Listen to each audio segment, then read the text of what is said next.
डिम्पल धड़ाम से किसी के ऊपर आ गिरी। वो कोई और नहीं, विक्रम था। अंधेरे में उसका चेहरा न दिखाई देने के कारण डिम्पल की चीख निकल गई। आ मम्मा, बचाओ मुझे। कितनी जोर की लग गई। डिम्पल की चीख सुनकर विक्रम लाइट ऑन करता है और बिना किसी रिएक्शन के ही वो डिम्पल को डांटते हुए कहा, कोई छोटी बच्ची हो क्या? गिर गई। मम्मा बचाओ मुझे। चिल्लाना मुझे चाहिए था। कितनी भारी हो तुम।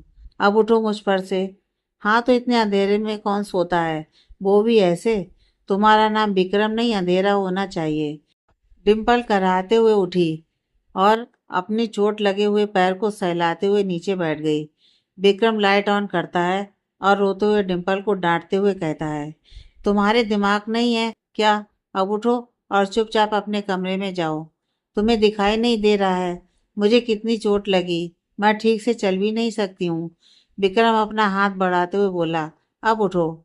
डिम्पल जैसे ही गौर से विक्रम के चेहरे को देखती है, उसे अपने डैड का ख्याल आता है कि विक्रम ने ही उन्हें फंसाकर जेल भेजा है। वो गुस्से में बोली, ये अच्छा है विक्रम सिंह चौहान, पहले खुद गिराओ, उसके बाद झूठे सहारा देकर उठाने की कोशिश कर रहे हो। मैं खुद उठ जाऊंगी, इतने बुरे दिन नहीं आए हैं मेरे। डिम्पल उठती है और लड़खड़ाते हुए गिरने लगी। विक्रम उसे पकड़ता उससे पहले ही डिम्पल उसे अपने हाथों से रोक देती है। मैं खुद संभलना अच्छे से जानती हूँ। डिम्पल अपने कमरे में चली आई। इधर विक्रम डिम्पल को जाते हुए देखकर फिर पूजा की तस्वीर को देखता है और नम आंखों से कहता है, तुम्हारे प्यार में मैंने कुछ पाया हो या ना पाया हो, लेकिन खुद को जरूर खो दिया है। सब कहते हैं जिससे सबसे ज़्यादा प्यार होता है ना, आखिर में भाई हमें सबसे पहले छोड़कर चले जाते हैं। तुम भी उन्हीं लोगों में से निकली। शायद सही कहते हैं लोग। रात बीत गई थी। सुबह के 8 बज रहे थे। डिम्पल अपने कमरे में सोई हुई थी कि तभी एक बाल्टी पानी उसके ऊपर डालते हुए सिया जी बोली, अरे ओ महारानी, अगर तुम्हारी नींद पूरी हो गई हो तो उठने का कष्ट करेंगी या फिर आपके लिए और सेवा प्रदान करें? डिम्पल उठ बैठी। वो पानी से पूरी तरह भीग चुकी थी। सिया जी उसके बालों को पकड़कर बोली, तुम्हारी नींद पूरी हो गई हो तो अब चलकर सबके लिए नाश्ता बनाओ। यहाँ बैठकर खाने के लिए तुझे नहीं, खरीद कर लाया गया है। डिम्पल उनकी बातों को सुनकर बड़े ही प्यार से बोलती है, कमाल की बात है ना बुआ जी, इस रूढ़िवाद समाज में औरत ही औरत की दुश्मन है। उन पर घरेलू हिंसा और अत्याचार करने वाली भी औरत होती है। मर्द जात भी इसलिए औरत पर जुल्म करते हैं क्योंकि उन्हें भी ये सब करना तो एक औरत ही सिखाती है और बेवजह बदनाम मर्द होते हैं। बुआ जी, मैं इस घर की बहू हूँ और मेरी क्या जिम्मेदारी है यह मुझे अच्छे से पता है। आप बड़ी हैं मुझसे और समझदार भी। सिया जी खामोश होकर डिम्पल की बातें सुनने लगी। फिर डिम्पल मुस्कुराते हुए बोली, आप ठीक तो है ना बुआ जी? मैंने कुछ गलत तो नहीं कहा ना? सही नहीं लगी होगी मेरी बातें, लेकिन गलत भी नहीं है मेरी बातें। सिया जी अपनी चुप्पी तोड़ते हुए बोली, अपना ज्ञान अपने पास रख, मुझे मत सिखा, समझी तू? सिया जी चली जाती हैं तो डिम्पल मुस्कुराते हुए बोली, शायद कुछ तो समझ में आया होगा आपको बुआ जी। कुछ ही देर बाद डिम्पल बाथरूम से नहाकर आती है और रेड कलर की साड़ी और मैचिंग ज्वेलरी पहनकर वो नीचे आई। रोहिणी जी की नज़र जैसे ही उस पर गई, वो कुछ कहती उससे पहले ही सिया जी बोली, देख रही हैं भाभी आप इसके लक्षण, कैसे सज धज कर महारानी साहिबा आ रही हैं। इस पर लगाम न लगाया तो ये बेलगाम हो जाएगी और हमारे सामने तांडव करेगी। कह तो आप सही रही हैं, इसे इसकी औकात दिखानी ही पड़ेगी। उससे पहले यह न्यूज़पेपर दिखाना जरूरी है। आखिर सास हूं मैं इसकी। शगुन में इससे अच्छा तोहफा क्या है हमारी प्यारी बहू रानी के लिए? डिम्पल दोनों के पास आकर बोली, मॉम आज नाश्ते में क्या बनाऊं? इतनी जल्दी भी क्या है बहू रानी, नाश्ता तो बनाते रहना, पहले शगुन तो ले लो। रोहिणी जी डिम्पल के हाथ में न्यूज़पेपर थमाते हुए बोली, देख लो बहू रानी अपने चोर बाप की हरकत को। उसने जेल से भागने की कोशिश की, बेचारा पकड़ा गया और पुलिस वालों ने उसकी अच्छे से स्वागत किया है। यह सुनते ही डिम्पल को तो जैसे सदमा लगा हो, उसकी ऐसी हालत हो गई थी। लेकिन रोहिणी जी और सिया जी के चेहरे पर कुटिल भरी मुस्कान थी। वहां पर दादी माँ आती हैं और डिम्पल के चेहरे को देखकर बोली, क्या हुआ बेटा, तुम रो क्यों रही हो? किसी ने कुछ कहा है क्या? क्या मेरी बहू और बेटी इन दोनों में से तुम्हें कुछ सुनाया है? बोलो बेटा। नहीं दादी माँ, मॉम और बुआ जी तो मुझसे इतने अच्छे से बात करती हैं। कभी कभी लगता है कि इनसे कैसे बात करूं। रोहिणी बहू, मेरी दवाई का समय हो गया है और तुम्हें याद भी नहीं आया। सिया, तुम तो मेरी बेटी हो, तुमसे बड़ी कामचोर मैंने आज तक नहीं देखा है। कितनी बड़ी कामचोर हो तुमसे अच्छी तुम्हारी बेटी मेरी नातिन है। डिम्पल बेटा, मेरे लिए अदरक वाली चाय और दवा तुम लाकर दे सकती हो? डिम्पल अपने आप को संभालते हुए बोली, हाँ दादी माँ, मैं लेकर आती हूँ। डिम्पल किचन में आती है और चाय बनाने लगी, लेकिन उसे बार बार अपने डैड का ख्याल आ रहा था। इधर विक्रम अपने ऑफिस की तरफ जा रहा था कि उसकी कार अचानक से बीच सड़क पर आकर रुक गई। विक्रम अपने ड्राइवर से बोला, क्या हुआ ड्राइवर, तुमने कार क्यों रोकी? मैं वापस घर नहीं जाना चाहता अभी फिलहाल, इसलिए सुबह सुबह ही घर से बाहर निकल आया। सर, कार में कोई प्रॉब्लम आ गई है, इसलिए रुक गई है, मैं देखता हूँ। विक्रम ऑफिस जल्द से जल्द जाना चाहता था, इसलिए वो अपने मोबाइल को पॉकेट से निकालकर किसी को कॉल लगाने लगा, लेकिन सामने से एक कार आ रही थी। उस कार को देखकर ऐसा लग रहा था जैसे वो विक्रम को मारने के लिए ही आया हो। विक्रम मोबाइल से बात कर ही रहा था कि अचानक से अपने सामने से आ रहे कार को देखकर तो वो देखता रह गया। वो कार उसके पास आता उससे पहले ही ड्राइवर देख लेता है और विक्रम को दूसरी तरफ धक्का दे देता है और खुद घायल हो जाता है। वो कार तेज रफ्तार में वहां से चली गई। उस कार में बैठा हुआ शख्स विक्रम की तरफ देखते हुए खुद से बोला, बच गया साला, लेकिन कब तक? मैं आपका काम पूरा करके रहूंगा। विक्रम ड्राइवर की ओर देख कर तो उसके पैरों तले जमीन खिसक गई हो। उसके हाथ पैर थर थर कांप रहे थे। आज अगर ड्राइवर ने उसकी जान नहीं बचाई होती तो आज ड्राइवर की जगह वो होता। अपनी वाइफ को खोने के बाद वो अब किसी को ऐसी हालत में नहीं देख सकता था। विक्रम जल्दी से एम्बुलेंस को कॉल करता है। थोड़ी ही देर बाद एम्बुलेंस आ जाती है और कुछ वार्ड बॉय ड्राइवर को स्टेशन पर लेटाकर ले जाने लगे। दूसरी तरफ वो कार वाला शख्स किसी से कॉल करके बात कर रहा था। वो बहुत ही परेशान होकर बोल रहा था, मैडम बच गया इस बार साला, लेकिन आप मुझे एक और मौका दे दो।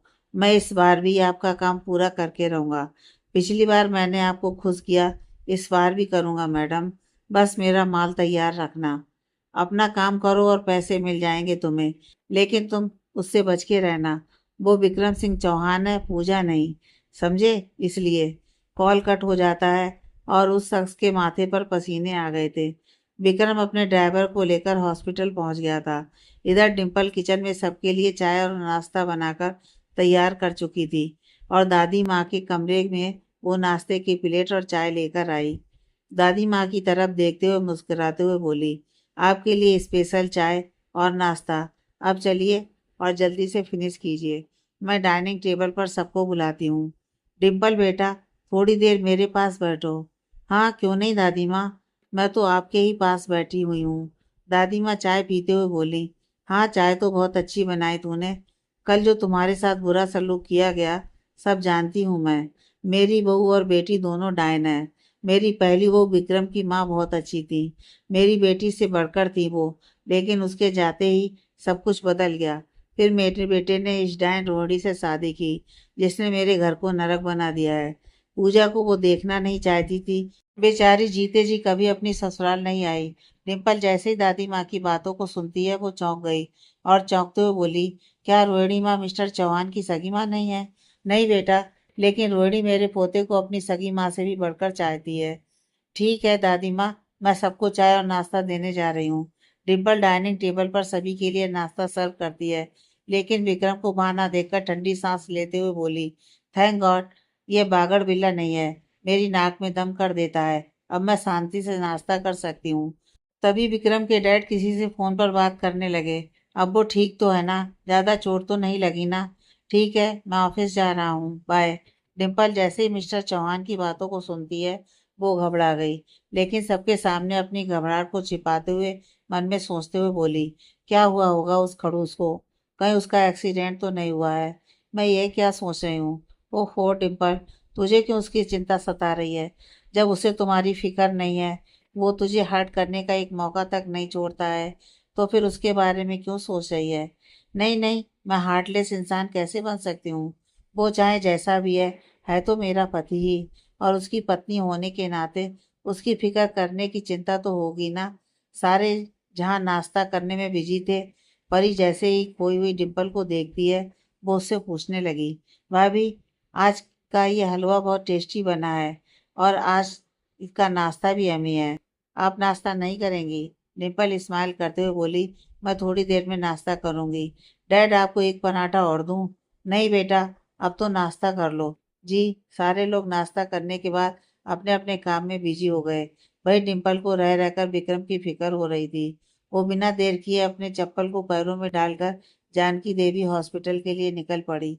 उसे जाते हुए रोहड़ी जी देख लेती हैं और सिया जी भी। लेकिन दोनों हैरान होकर एक दूसरे से सवाल करते हुए बोली, इसे क्या हो गया?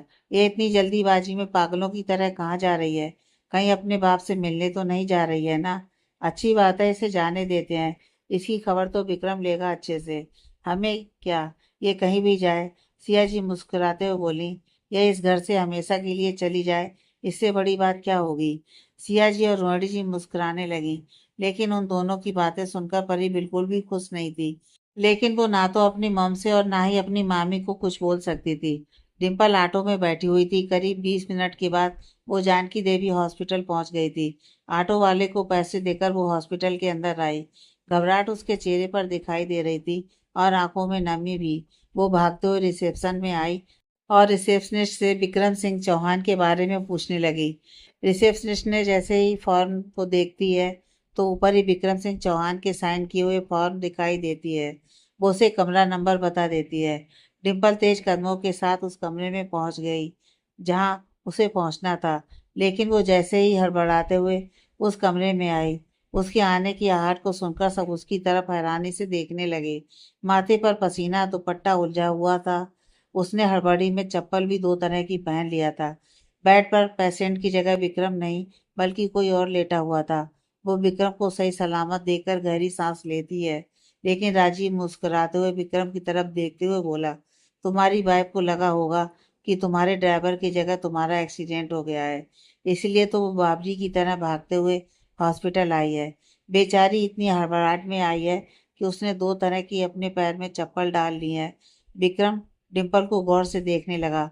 लेकिन डिम्पल मन ही मन खुश थी और अपने भगवान को शुक्रिया अदा कर रही थी कि उसका पति ठीक है। वो बिना कुछ बोले उस कमरे से बाहर निकल गई। विक्रम उसके पीछे पीछे आता है। डिम्पल कॉरिडोर में खड़े होकर अपने दोनों हाथों को माथे पर रखे हुए थी और आंखें बंद किए हुए। विक्रम उसके सामने खड़े होकर बोला, तुम यहाँ क्या करने आई हो?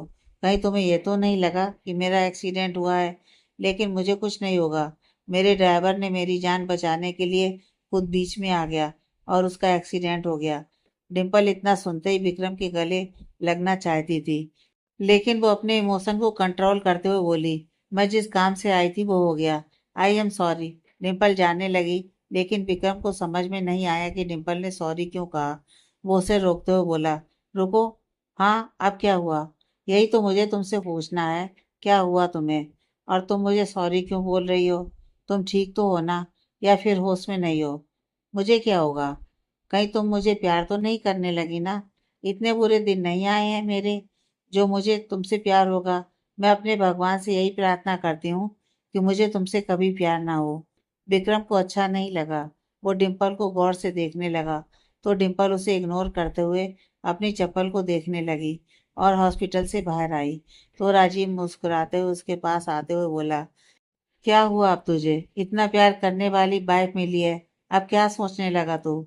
भगवान का शुक्रिया अदा कर रही थी कि तुम्हें कुछ नहीं हुआ है। तुम पागल हो डॉक्टर। वो मेरी पूजा की कातिल है और उसे मुझसे प्यार कभी नहीं हो सकता है और ना ही मुझे उससे। हमें एक दूसरे से बहुत नफरत है। उसे कोई फर्क नहीं पड़ता है मेरे जीने मरने से।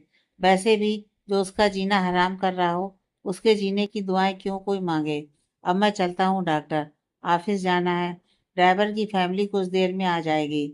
उसे कुछ पैसे दे देना और किसी बात की चिंता करने को मत कहना। विक्रम वहां से निकल गया। डिम्पल हॉस्पिटल के बाहर आकर ऑटो में बैठी हुई सोचने लगी। मेरी सांसें अटक रही थीं उसके बारे में सुनकर। लेकिन उसे तो कोई फर्क नहीं पड़ता है, लेकिन मुझे बहुत फर्क पड़ता है। मैं हर दुआ में उसे मांगती हूँ। डिम्पल उसी रास्ते में एक मंदिर देखती है। वो ऑटो से उतरकर माता रानी के मंदिर में जाने लगी। विक्रम भी उसी रास्ते से ऑफिस जा रहा था। उसकी नज़र जैसे ही डिम्पल पर पड़ी वो हैरानी से उसे देखते हुए बोला, ये मंदिर में क्यों जा रही है? विक्रम भी अपनी कार को साइड में रोक डिम्पल का पीछा करने लगा। डिम्पल अपने सर पर दुपट्टा रखती है और अपने दोनों हाथों को जोड़कर माता रानी से प्रार्थना करने लगी। विक्रम उसे देखता हुआ रह गया। आज फिर से उसे डिम्पल में पूजा की झलक नजर आ रही थी। वो आंखें बंद किए हुए थी। तभी पंडित जी बोले, बेटा आरती तो ले लो और माता रानी से प्रार्थना करो कि वो तुम्हारी सारी मनोकामनाएं पूर्ण करे। डिम्पल आरती लेते हुए बोली, माता रानी ने आज सच में सुन ली, मेरे पति की रक्षा करके। वो सही सलामत है, इससे बढ़कर और क्या चाहिए मुझे। वो हमेशा खुश रहे और माता रानी उनकी हर मनोकामनाएं बस पूरी कर दे। एक पत्नी के लिए उसके पति की खुशी से बढ़कर कुछ नहीं होता है। विक्रम हैरान रह गया। वो डिम्पल को गलत समझता रहता था, लेकिन आज डिम्पल को ऐसे देखकर हैरान रह गया। वो अपने मन में सोचने लगा, ऐसा कैसे हो सकता है? यह है कौन और क्या है? एक तरफ इसने मुझसे मेरी पूजा, मेरे जीने की वजह थी, वो छीन लिया इसने, और दूसरी तरफ ये मेरे लिए दुआ मांग रही है। मुझे तुम समझ में नहीं आती हो डिम्पल। विक्रम वहां से सीधे ऑफिस चला गया। डिम्पल मंदिर की सीढ़ियों पर बैठकर अपने पापा को याद करने लगी। उसका मन किया कि वो अपनी मॉम से बात करे। बहुत ही हिम्मत जुटाकर वो अपने घर कॉल करती है। दूसरी तरफ डिम्पल की मॉम कॉल रिसीव करते हुए बोली, हेलो। डिम्पल अपनी मॉम की आवाज को सुनकर रोने पर आ गई थी, लेकिन खुद को संभालते हुए वो बोली, हेलो मॉम, कौन हो तुम? मॉम, मैं आपकी बेटी डिम्पल। कौन डिम्पल? हाँ, मेरी एक बेटी थी, डिम्पल नाम था, लेकिन वो हमारे लिए कब की मर चुकी है। अब तुम कौन हो मुझे नहीं पता। मॉम प्लीज ऐसा मत बोलिए। I am sorry mom. कोई रिश्ता नहीं है हमारा तुमसे।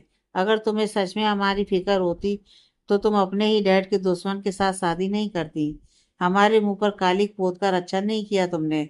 आज तुम्हारी वजह से मेरे पति जेल में है। हमारे घर की हालात क्या हो गए हैं ये तुम क्या जानो।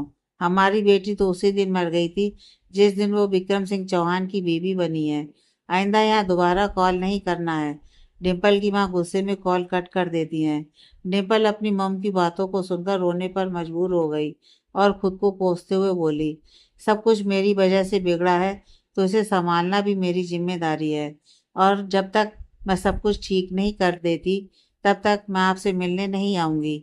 मम, आपकी बेटी का वादा है ये। डिम्पल अपने सर पर हाथ रखकर उस रात हुए हादसे को याद करके वो सोचने लगी और खुद से बड़बड़ाते हुए बोली, क्या सच में मेरी कार पूजा की कार से टकराई थी? मैं तो इतने भी नशे में नहीं थी कि मुझसे कार ना लगे। सारी चीजों को दिमाग पर जोर डालकर सोचना होगा। मुझे उस जगह पर जाना चाहिए जहाँ यह एक्सीडेंट हुआ था। डिम्पल ऑटो में बैठ उस रात एक्सीडेंट वाली जगह पर पहुंच गई थी। वहां आते ही उसे ऐसा महसूस हुआ जैसे कोई उसका पीछा कर रहा हो। वो पीछे मुड़कर देखती है तो कोई नहीं था। वो भ्रम समझकर आगे बढ़कर उस पेड़ के पास आकर खड़ी हो गई जहाँ पूजा की कार थी। वो उस पेड़ के चारों तरफ देखने लगी। वहां अभी भी कांच के टुकड़े थे और सूखा हुआ खून भी। डिम्पल अपनी आंखें बंद करके वो उस रात हुए एक्सीडेंट को याद करने लगी। अपनी आंखें बंद किए हुए उस रात के सारे हादसे को याद करते हुए वो सोच में डूब गई। फ्लैशबैक। रात में पार्टी से निकलने के बाद ही डिम्पल अपनी कार को स्टार्ट करती है, लेकिन कोई कार उसका न जाने कब से पीछा कर रहा था। वो नशे की हालत में म्यूजिक सिस्टम को ऑन कर सॉन्ग के साथ गुनगुना रही थी। अचानक से उसकी कार को साइड से धक्का देते हुए आगे बढ़ी। डिम्पल होश में आते हुए बोली, कौन है जिसने मेरी कार ठोकी है? पता नहीं क्या समझकर कार ड्राइव करते हैं, लेकिन वो कार आगे जाकर पेड़ से टकरा गई और डिम्पल का सारा नशा एक पल में ही उतर गया। वो इतनी डर गई थी कि उसके हाथ पैर कांपने लगे थे। एक पल में उसकी आंखों के सामने एक कार उस पेड़ से इतनी जोर टक्कर मारी कि कार का कांच चकनाचूर हो गया। डिम्पल जोरदार ब्रेक लगाती है और भागते हुए वो उस कार के पास आई और वो उस कार में पूरी तरह से जख्मी हुई पूजा को देखकर वो कांपते हुए कुछ बोलने की कोशिश कर रही थी, लेकिन पूजा को गलतफहमी हो जाती है।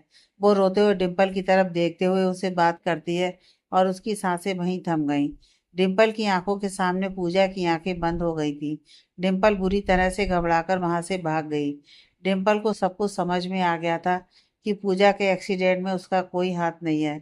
वो चैन की सांस लेते हुए बोली, बस बहुत हुआ विक्रम सिंह चौहान। मैंने आज तक आपके किए हुए जुल्म सहते आई हूँ, लेकिन अब नहीं सहूंगी। मेरी कोई गलती नहीं है और ना ही मैंने आपकी वाइफ और आपके होने वाले बच्चे को मारा है।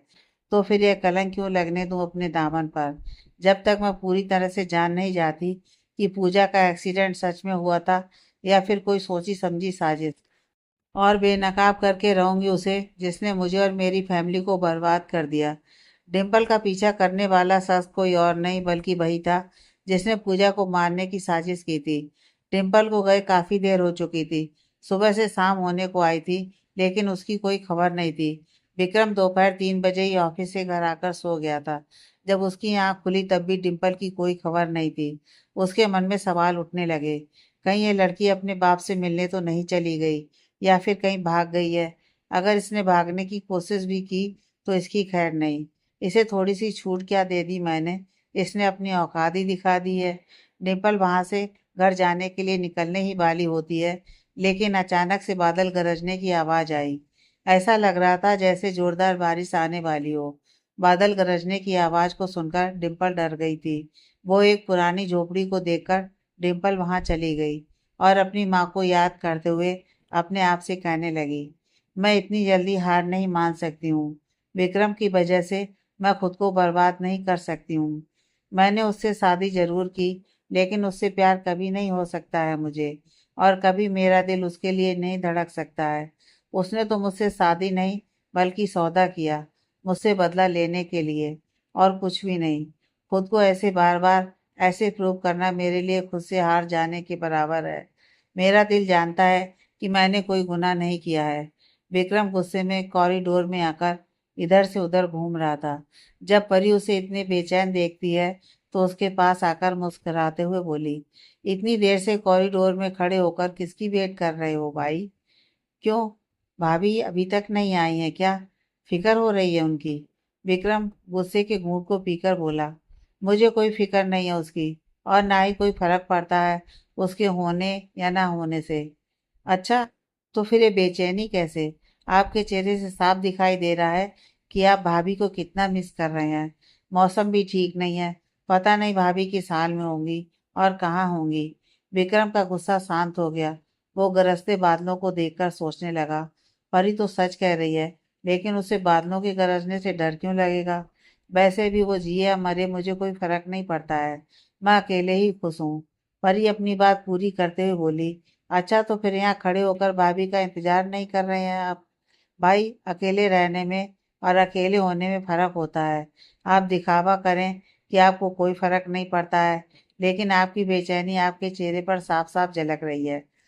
हमेशा इंसान ही गलत नहीं होता, वक्त भी गलत हो सकता है। आपने पूजा भाभी को खोया है और उसके जिम्मेदार आप डिम्पल भाभी को मानते हैं। आपकी किस्मत में पूजा भाभी का साथ बस इतना ही था।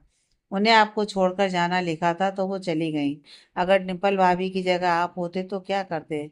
किसी की जिंदगी के साथ खिलवाड़ करना बहुत ही आसान है भाई, लेकिन किसी की जिंदगी को आबाद रखना बहुत जोखिम भरा काम है।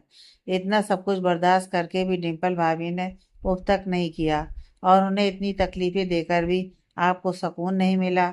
विक्रम मुझसे बहस नहीं करना चाहता था, इसलिए वो अपने कमरे में चला गया।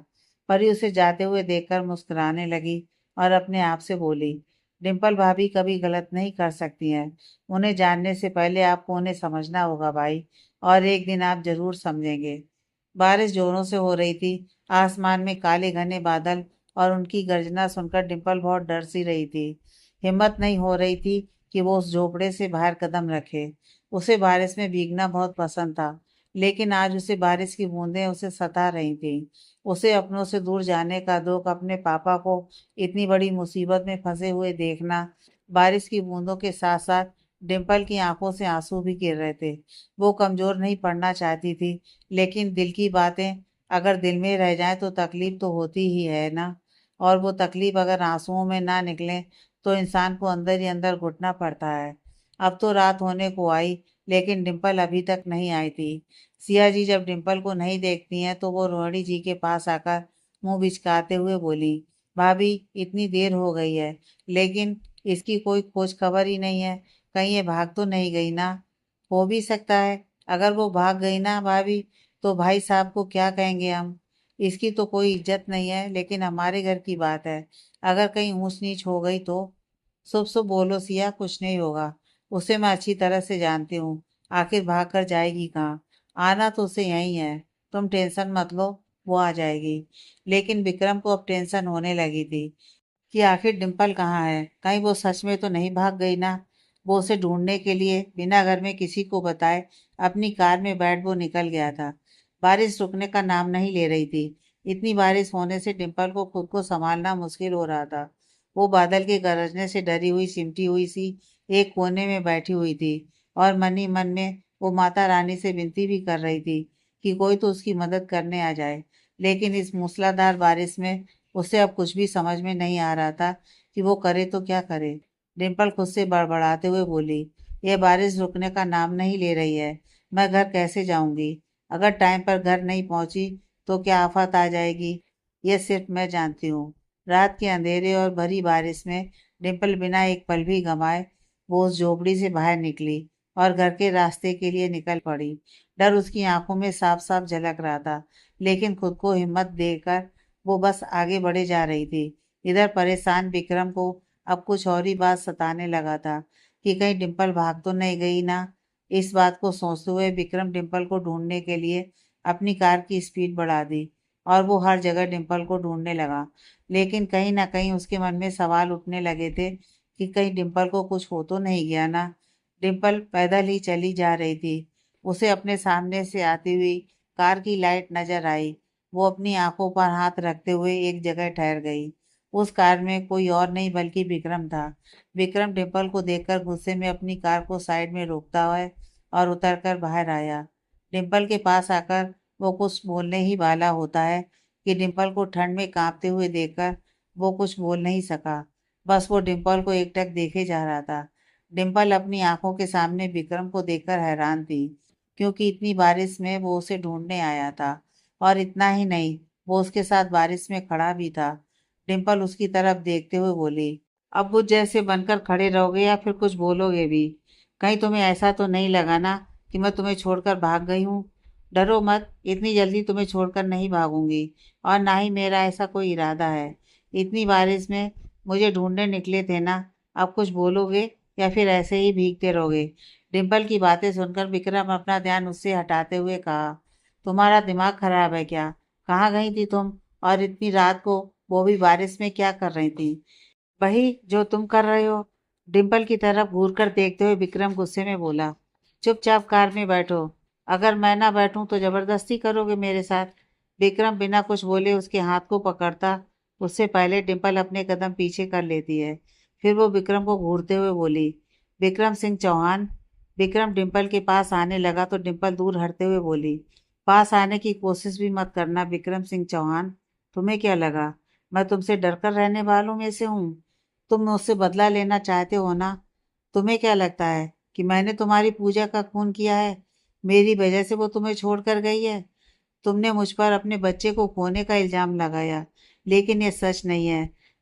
सच यह है कि कोई मास्क पहने हुए एक आदमी बाइक पर सवार हुए आता है और बहुत जोर से डिम्पल के सर पर डंडे से वार करता है और वहां से अपनी बाइक की स्पीड तेज करके भाग गया।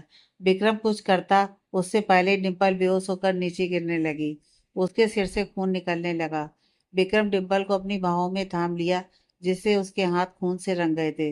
वो कुछ बोल पाती उससे पहले ही बेहोश हो गई। विक्रम सन्नसा रह गया और एक पल गवाए वो उसे अपनी गोद में उठाकर डॉक्टर की क्लिनिक को ढूंढने लगा। डिम्पल के सर से खून निकलना बंद नहीं हो रहा था। विक्रम को अब डर लगने लगा, कहीं डिम्पल को कुछ हो ना जाए। एक डॉक्टर की क्लिनिक उसे नजर आई। वो उसे अपनी गोद में उठाकर डॉक्टर के क्लिनिक में पहुंचकर बोला, डॉक्टर प्लीज, मेरी वाइफ को चोट लगी है सर पर। डॉक्टर जैसे ही डिम्पल के सर को देखता है वो विक्रम को शांत कराते हुए बोला, पैनिक होने की जरूरत नहीं है, चोट गहरी नहीं है। सही टाइम पर ले आए आप इन्हें। आप केबिन में लेकर आइए, मैं भी निकल ही रहा था। डॉक्टर डिम्पल की चोट पर मरहम पट्टी करता है और इंजेक्शन देकर बोला, कुछ देर बाद इन्हें होश आ जाएगा, आप टेंशन मत लीजिए। डॉक्टर विक्रम को दवाई देता है और समझा देता है कि दवाई कैसे खानी है और अपने कंपाउंडर से कहने लगा, मैं सुबह आऊँगा। अगर इन्हें होश आ जाए तो ये लोग चले जाएंगे, अगर रात भर यहीं रहेंगे तो तुम देख लेना। विक्रम उस क्लिनिक की दीवार पर टंगी हुई घड़ी में टाइम देखता है तो रात के 10 बज चुके थे। डॉक्टर भी जा चुके थे और कंपाउंडर भी चला गया था दूसरे कमरे में। विक्रम नजर भरकर डिम्पल को देखकर सोच रहा था। जिसने भी डिम्पल को डंडा मारा है वो मास्क पहने हुए था ताकि मैं उसे देख न सकूं। लेकिन वो डिम्पल को क्यों मारना चाहता था? उस रात को भी ड्राइवर का एक्सीडेंट हो गया। आखिर हो क्या रहा है? कुछ समझ में नहीं आ रहा है। विक्रम डिम्पल के बेड के सामने चेयर पर ही बैठ गया था। उसे नींद आ गई थी और वो सो गया था। कुछ घंटे बाद जब डिम्पल को होश आया तो वो अपने सामने चेयर पर सर रखे हुए विक्रम जो सोया हुआ था उसे देखकर एक पल के लिए डिम्पल के चेहरे पर मुस्कान आ गई। लेकिन दूसरे ही पल उसकी मुस्कान गायब हो गई थी। मानो जैसे विक्रम ने उसके साथ जो किया हो वो उसका बदला ले उसे ऐसे ही नींद में छोड़कर अपने पापा से मिलने चली जाए। नहीं तो पूजा के साथ क्या हुआ और क्यों हुआ इसका रीजन जल्दी से पता करके सारे सबूत उसके मुंह पर मारे और अपने ऊपर लगाए गए इल्जामों से बरी हो जाए। लेकिन ये सब इतना आसान नहीं था डिम्पल के लिए। वो अपने सर की पट्टी को छूते हुए बोली, मुझ पर किसी ने डंडे से वार किया। आखिर उसकी मुझसे दुश्मनी क्या थी जिसने मुझे जान से मारने की कोशिश की? डिम्पल अपनी जगह से उठने की कोशिश करती है लेकिन सर में लगी चोट की वजह से उसके सर में बहुत दर्द हो रहा था। उसकी कराह को सुनकर विक्रम की आंखें खुल गईं। वो डिम्पल को देखकर बोला, कहीं तुम सच में तो भागने वाली तो नहीं हो ना? भागने वाली तो हूँ लेकिन अपने ऊपर लगे हुए इल्जामों से बरी होकर। मैं इतनी दूर चली जाऊंगी ना विक्रम सिंह चौहान, वहां तक पहुंचना तुम्हारे लिए नामुमकिन है। आगे की कहानी।